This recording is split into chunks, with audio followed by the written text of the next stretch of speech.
Amruthaveni lice kit presents daily news പ്രഭാത വാർത്തകൾ powered by Pulimoottil silks KSFE in association with Joy Alukkas. ഇത്തവണ first അടിക്കില്ലേ നമ്മള്?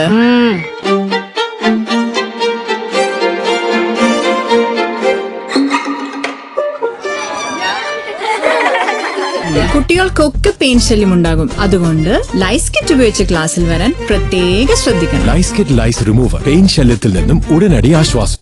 നമസ്കാരം, ഞാൻ ഷാജി പത്മനാഭൻ. ഡെയിലി ന്യൂസിന്റെ പ്രഭാത വാർത്തകളിലേക്ക് സ്വാഗതം. ഇന്ന് നവംബർ 8 ശനിയാഴ്ച. തിരുവിതാംകൂർ ദേവസ്വം ബോർഡിനെ പുതിയ ഭരണസമിതി. കെ ജയകുമാർ IAS പ്രസിഡന്റായേക്കുമെന്ന് സൂചന. അന്തിമ തീരുമാനം ഇന്നുണ്ടാകും. മുഖ്യമന്ത്രി അടക്കമുള്ളവരുടെ നിർദ്ദേശപ്രകാരമാണ് കെ ജയകുമാറിന്റെ പേര് ദേവസ്വം ബോർഡ് പ്രസിഡന്റ് സ്ഥാനത്തേക്ക് നിർദ്ദേശിച്ചത്. സ്വർണ്ണപ്പാളി വിവാദവുമായി ബന്ധപ്പെട്ട് സർക്കാർ വലിയ രീതിയിലുള്ള പ്രതിരോധത്തിൽ നിൽക്കുന്ന പശ്ചാത്തലത്തിലാണ് ഈ തീരുമാനം. തിരുവിതാംകൂർ ദേവസ്വം ബോർഡ് പ്രസിഡന്റ് സ്ഥാനം വെല്ലുവിളി എന്നതിനേക്കാൾ വലിയ അവസരമായി കാണുന്നുവെന്നും സീസൺ ഭംഗിയാക്കാനാണ് ആദ്യ പ്രയോറിറ്റിയെന്നും K Jayakumar IAS. Thiruvithamkoor Devaswom board പ്രസിഡന്റായി ചുമതലയേൽക്കുമെന്ന റിപ്പോർട്ടുകൾക്ക് പിന്നാലെയാണ് ജയകുമാറിന്റെ പ്രതികരണം. വിശ്വാസികളുടെ വിശ്വാസത്തെ കാത്തുരക്ഷിക്കണമെന്നും സർക്കാർ തന്നിൽ അർപ്പിച്ച വിശ്വാസവും കാക്കണം എന്നാണ് ജയകുമാർ പ്രതികരിച്ചത്. നാളെയാണ് ഉത്തരവ് വരുന്നതെങ്കിൽ നാളെ തന്നെ അല്ലെങ്കിൽ മറ്റന്നാൾ തന്നെ പോയി ചുമതലയേൽക്കുമെന്നും ജയകുമാർ പ്രതികരിച്ചു.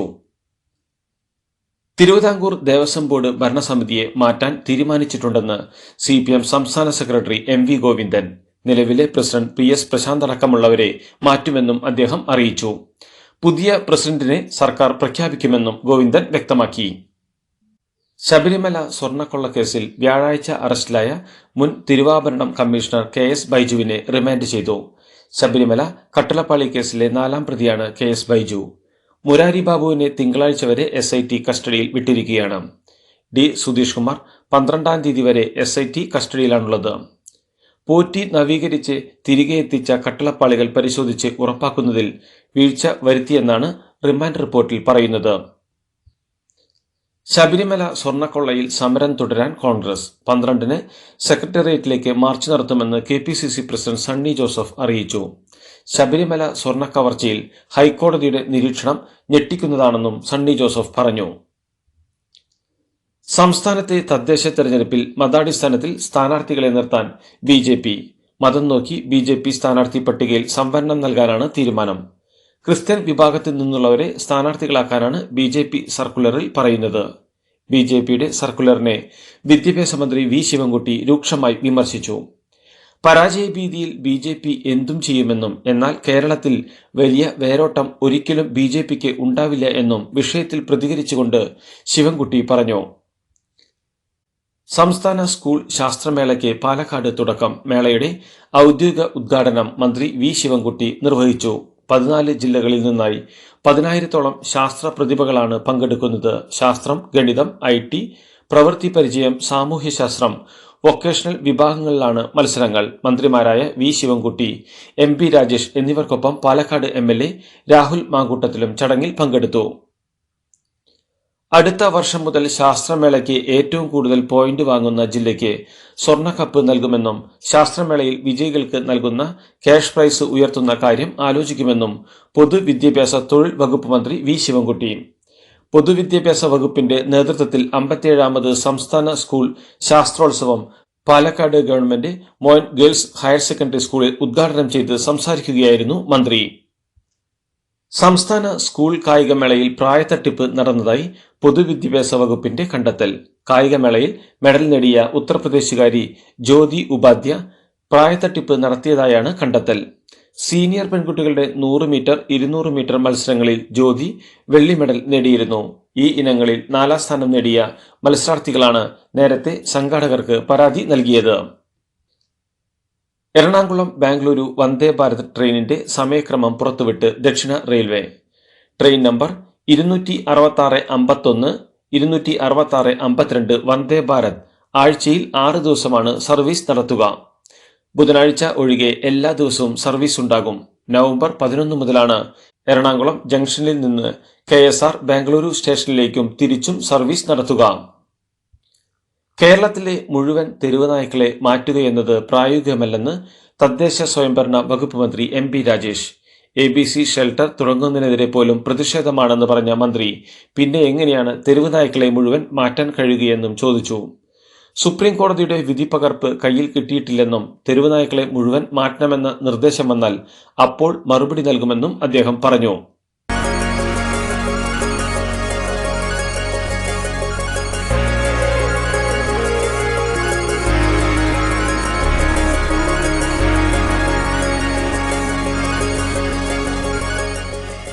മുഖ്യമന്ത്രി പിണറായി വിജയന്റെ UAE സന്ദർശനത്തിന് തുടക്കമായി. ഇന്ന് പുലർച്ചെയോടെ അദ്ദേഹം UAE തലസ്ഥാനമായ അബുദാബിയിലെത്തി. ഇന്ന് വൈകുന്നേരം നടക്കുന്ന ചാനൽ പരിപാടിയിൽ പങ്കെടുക്കുന്ന മുഖ്യമന്ത്രി നാളെ വൈകുന്നേരം പ്രവാസികളെ അഭിസംബോധന ചെയ്യും. UAE സന്ദർശനത്തോടെ മുഖ്യമന്ത്രിയുടെ ഗൾഫ് പര്യടനം പൂർത്തിയാകും. സൗദി അറേബ്യ കൂടി സന്ദർശിക്കാൻ പദ്ധതി ഉണ്ടായിരുന്നെങ്കിലും ഇതുവരെ കേന്ദ്രാനുമതി ലഭിച്ചിട്ടില്ല. തിരുവനന്തപുരത്ത് മെട്രോ റെയിൽ പദ്ധതിയുടെ ആദ്യഘട്ട അലൈൻമെന്റിന് മുഖ്യമന്ത്രി പിണറായി വിജയൻ അംഗീകാരം നൽകി.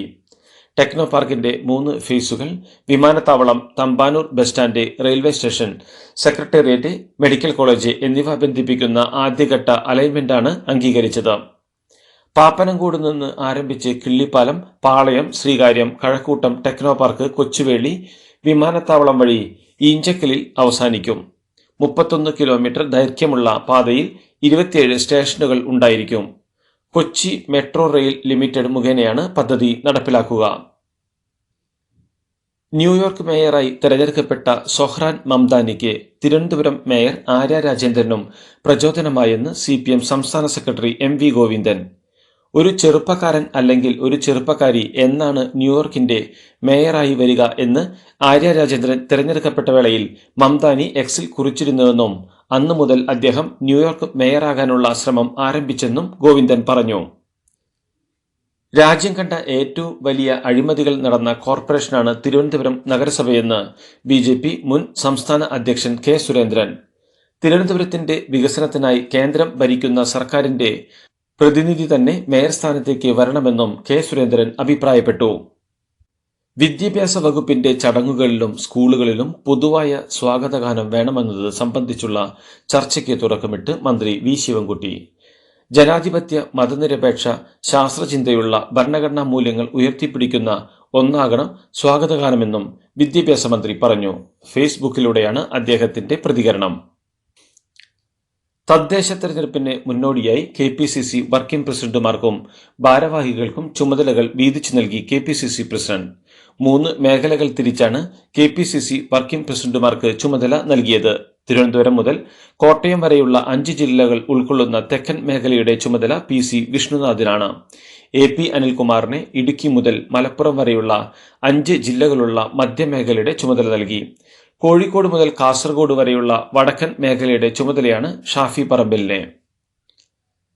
വാർത്താ സമ്മേളനത്തിൽ ശരീര അധിക്ഷേപം നടത്തിയ വ്ളോഗർക്ക് മറുപടിയുമായി നടി ഗൗരി കിഷൻ. ഭാരം എത്രയെന്ന യൂട്യൂബറുടെ ചോദ്യത്തിനോടാണ് ഗൗരി രൂക്ഷമായി പ്രതികരിച്ചത്. സിനിമയുടെ പ്രചാരണത്തിനായുള്ള വാർത്താ സമ്മേളനത്തിനിടെയാണ് സംഭവം. ശരീരഭാരത്തെക്കുറിച്ചുള്ള ചോദ്യം വിഡ്ഢിത്തരമാണെന്ന് പറഞ്ഞ ഗൗരി G. കിഷൻ നായികമാരെല്ലാം മെലിഞ്ഞിരിക്കണമോ എന്നും ചോദിച്ചു. എന്നാൽ വാർത്താ സമ്മേളനത്തിൽ ഗൗരിക്കൊപ്പമുണ്ടായിരുന്ന സംവിധായകൻ അബിൻ ഹരിഹരനും നായകൻ ആദിത്യ മാധവനും ഒന്നും പ്രതികരിക്കാതെ മൗനം പാലിച്ചു. അദേശ് എന്ന സിനിമയുമായി ബന്ധപ്പെട്ട വാർത്താ സമ്മേളനത്തിലാണ് സംഭവം. ശരീര അധിക്ഷേപം നേരിട്ട നടി ഗൗരി കൃഷ്ണന് പിന്തുണയുമായി ഗായിക ചിന്മയി. നടന്മാരോട് ഇത്തരം ചോദ്യം ആരും ചോദിക്കാറില്ലെന്നും എന്തുകൊണ്ടാണ് നടിമാരോട് ചോദിക്കുന്നതെന്ന് മനസ്സിലാവുന്നില്ലെന്നുമാണ് ചിന്മയി എക്സിൽ പ്രതികരിച്ചത്. അതേസമയം നടിക്കെതിരെ അധിക്ഷേപം നടത്തിയപ്പോൾ മിണ്ടാതിരുന്നത് എന്തുകൊണ്ടെന്ന് വിശദീകരിച്ച് നടൻ ആദിത്യ മാധവൻ. മൗനം ബോഡി ഷെയ്മിനുള്ള പിന്തുണ അല്ലെന്നും അരങ്ങേറ്റ ചിത്രം ആയതിനാൽ പകച്ചുപോയി എന്നും എല്ലാവരും ബഹുമാനം അർഹിക്കുന്നുണ്ടെന്നും ഉടൻ പ്രതികരിക്കേണ്ടതായിരുന്നുവെന്നും ക്ഷമ ചോദിക്കുന്നുവെന്നും ആദിത്യ മാധവൻ പറഞ്ഞു. വാർത്താ സമ്മേളനത്തിൽ നടി ഗൗരി കൃഷ്ണന് നേരെ ബോഡി ഷെയ്മിംഗ് പരാമർശം ഉണ്ടായതിൽ പ്രതിഷേധവുമായി തമിഴിലെ അഭിനേതാക്കളുടെ സംഘടനയായ നടികർ സംഘം. ഗൗരി G. കൃഷ്ണന് നേർക്കുണ്ടായ പരാമർശത്തിൽ നടികർ സംഘം ശക്തമായി പ്രതിഷേധിക്കുന്നുവെന്നും ഇനി ഇത്തരം സംഭവങ്ങൾ ആവർത്തിക്കാതിരിക്കാൻ ആവശ്യമായ നടപടികൾ സ്വീകരിക്കണമെന്നും നടികർ സംഘം പ്രസിഡന്റ് നാസർ വാർത്താക്കുറിപ്പിൽ വ്യക്തമാക്കി.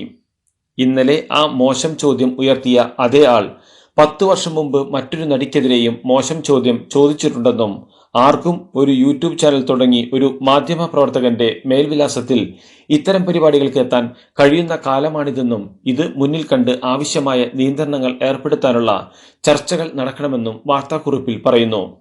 കൺഗ്രാചുലേഷൻസ് മിട്ടിക്കാട്ടോ. പൈലറ്റ് ആവണമെന്ന് പറയണേ. അവളുടെ ആഗ്രഹമല്ലേ, അവള് പറക്കട്ടെ. ചെലവ് എത്രയാന്ന്? KSFE പുതിയ ഹാർമണി ചിട്ടി ചേരണം. കണ്ണടച്ചു തുറക്കും മുമ്പ് അവളുടെ +2 കഴിയില്ലേ.